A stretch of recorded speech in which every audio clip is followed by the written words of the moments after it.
Sir 2025 అంతా నెలకు 5 లక్షలు సంపాదించాలి, మన దగ్గర 100 నుంచి 200 కార్లు రావాలి, మనకు ఒక 10 మంది డివిజన్లు కావాలి, ఇట్లా బెంజులు రావాలని డిసిషన్ మాట్లాడుకుంటున్నాం. ఇట్లా గ్రూప్ మీటింగ్ పెట్టుకొని అప్పుడు నాకు 20,000 30,000 వస్తున్నాయి, ఎక్కువ వస్తలేవు. వీళ్ళేమో లక్షల గురించి మాట్లాడుతున్నాం. ఇక అందరు మాట్లాడినప్పుడు తప్పదు కదా.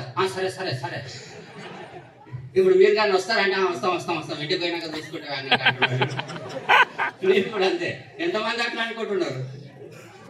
అగో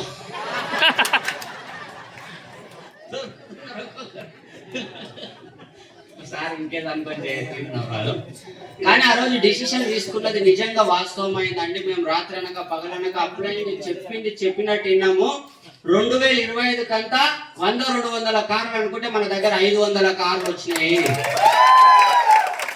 ఒక 10 మంది డివిజన్లు అనుకుంటే దాదాపు 20 మంది డివిజన్లు అయినరు. రాలేదా? ఫారెన్ టూర్స్ అనుకున్నాం, పోయొచ్చినామా లేదా? పోయొచ్చినామా లేదా? ఇల్లు అనుకున్నాం, కడుతున్నామా లేదా? మనం చెప్పిన అన్ని లగ్జరీ కార్లు అంటే 1-2 లగ్జరీ కార్లు వస్తే చాలనుకున్నాం. కానీ 7-8 ఉన్నాయి తెలంగాణలో. 7 తెలంగాణలో 7 కార్లు వచ్చినాయి మన టీంలో. మళ్ళీ మేమంతా ఇప్పుడు ఒక 200 మందిని కలిసి డిసైడ్ అవుతున్నాము. ఎంతమంది? ఆ రోజు గుప్పెడు మందిమే డిసైడ్ అయినాం. ఈ రోజు 200 మందిని కలిసి